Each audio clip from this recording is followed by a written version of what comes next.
साल 2024 में माघ महीने के कृष्ण पक्ष की चतुर्थी 29 जनवरी को सुबह 6:10 से शुरू हो रही है। चतुर्थी तिथि का समापन 30 जनवरी को सुबह 8:54 पर होगा। इसलिए उदय तिथि के अनुसार 29 जनवरी को ही व्रत रखा जाएगा। तिल संकटा चतुर्थी पर गणेश जी की कहानी। एक बुढ़िया थी, वह बहुत ही गरीब और दृष्टिहीन थी। उसके एक बेटा और बहू थे। वह बुढ़िया सदैव गणेश जी की पूजा किया करती थी। एक दिन गणेश जी प्रकट होकर के उस बुढ़िया से बोले, हे बुढ़िया माँ, तू जो चाहे सो मांग ले।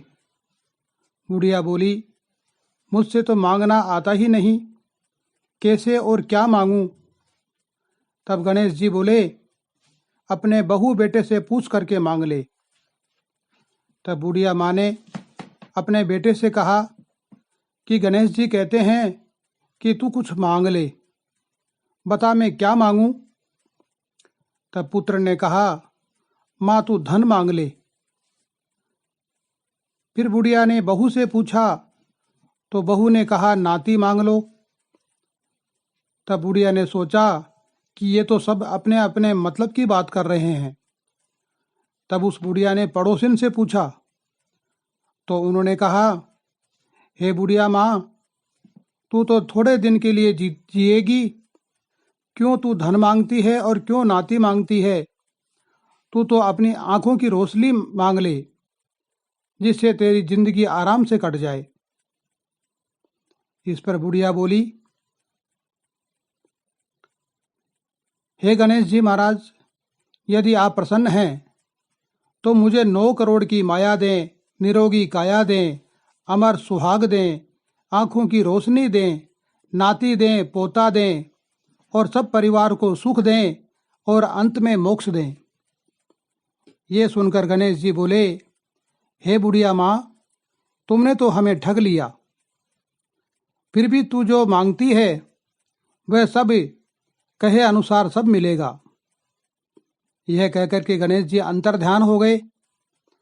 उधर बुढ़िया माँ ने जो कुछ मांगा वह सब कुछ मिल गया।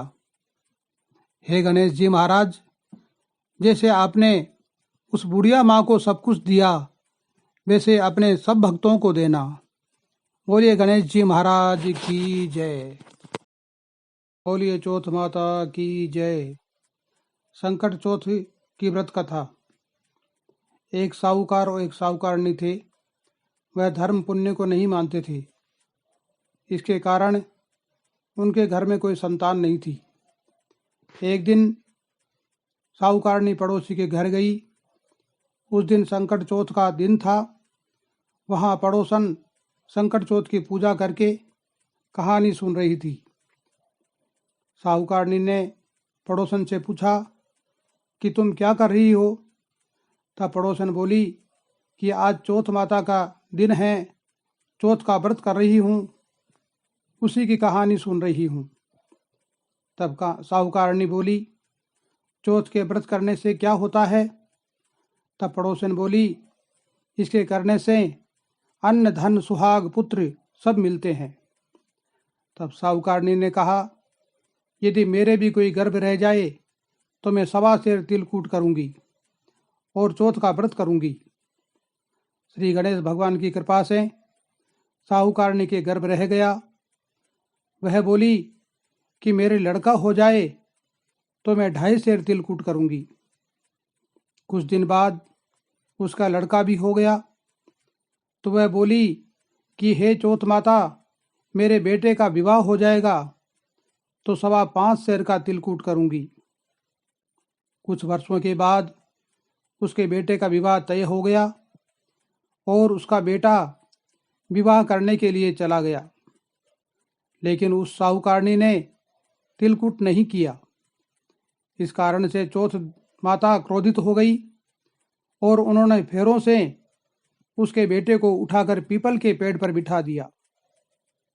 सभी वर को खोजने लगे पर वो नहीं मिला। हताश होकर सारे लोग अपने अपने घर को लौट गए।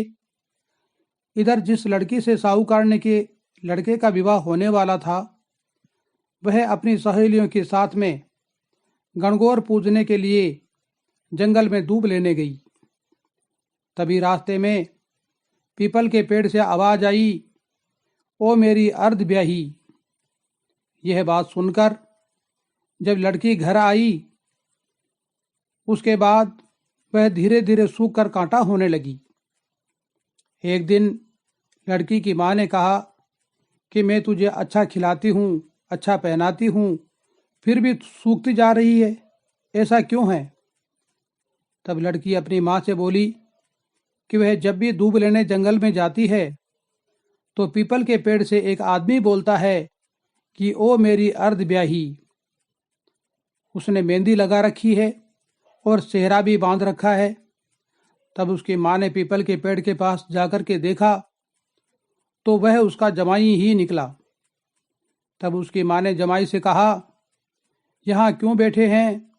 मेरी बेटी तो अर्ध ब्याही कर दी, अब क्या चाहते हैं?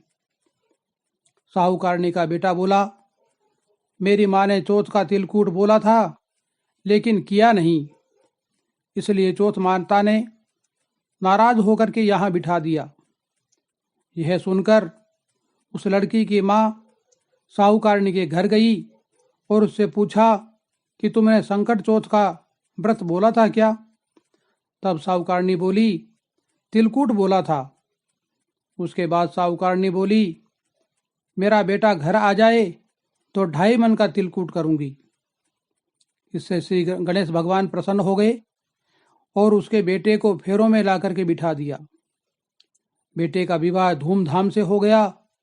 जब साहूकारनी का बेटा एवं बहू घर आ गए तब साहूकारनी ने 2.5 मन का तिलकूट किया और बोली, हे चौथ माता, आपके आशीर्वाद से मेरा बेटा बहू घर आए हैं जिससे मैं हमेशा तिलकूट करके व्रत करूंगी।